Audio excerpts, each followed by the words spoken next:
Hello, കാത്തിരിക്കുന്ന ചിത്രങ്ങളുടെ ഏറ്റവും പ്രധാനപ്പെട്ട അപ്ഡേഷനാണ് ഇന്നൊരു വീഡിയോ ഭാഗത്ത്. വീഡിയോയിലേക്ക് മുൻപേ വീഡിയോ ലൈക്ക് ചെയ്യുക, ചാനൽ സബ്സ്ക്രൈബ് ചെയ്യാൻ വേണ്ടി ശ്രമിക്കുക.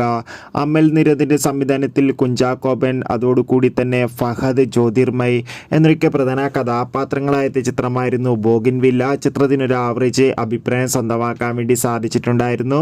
ബോഗിൻവില്ല എന്ന ചിത്രം ഈ വരുന്ന ഡിസംബർ 13 മുതൽ സോണി ലീവ് എന്ന OTT പ്ലാറ്റ്ഫോമിലൂടെ OTT റിലീസ് ചെയ്യുമെന്ന് ഒഫീഷ്യലായി കൺഫേം ആക്കിയിട്ടുണ്ട്. എന്തായാലും ചിത്രത്തിൻ്റെ OTT റിലീസിനായി നമുക്ക് കാത്തിരിക്കാം. ചിത്രത്തിന് വേണ്ടി എത്ര പേര് കാത്തിരിക്കുന്നത് തീർച്ചയായും കമൻറ്റ് ബോക്സിൽ രേഖപ്പെടുത്തൂ. ചിത്രം കണ്ടവരുടെ അഭിപ്രായം കമൻറ്റ് ചെയ്യുക.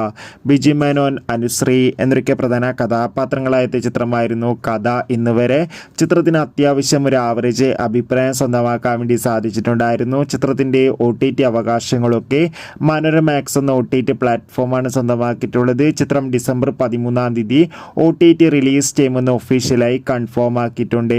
ഗിരീഷ് എഡിയുടെ സംവിധാനത്തിൽ നെസ്ലി നായകനെത്തിയ ചിത്രമായിരുന്നു ആയാം കാതലൻ. ചിത്രം ഈ വരുന്ന ഡിസംബർ മാസം തന്നെ നമുക്ക് മനോരമാക്സ് എന്ന OTT പ്ലാറ്റ്ഫോമിലൂടെ ആസ്വദിക്കാൻ വേണ്ടി സാധിക്കും. കാത്തിരിക്കാം. ചിത്രത്തിൻ്റെ കൂടുതൽ അപ്ഡേഷൻ അറിയാൻ വേണ്ടി ചിത്രം കണ്ടവരുടെ അഭിപ്രായം കമൻറ്റ് ചെയ്യാൻ വേണ്ടി ശ്രമിക്കുക.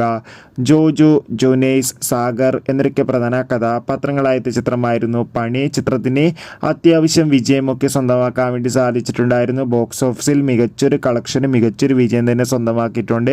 പണി എന്ന ചിത്രം ഇരുന്ന ഡിസംബർ 20 സോണി ലീവ് എന്ന OTT പ്ലാറ്റ്ഫോമിലൂടെ OTT റിലീസ് ചെയ്യുമെന്നാണ് റിപ്പോർട്ടുകൾ സൂചിപ്പിക്കുന്നത്.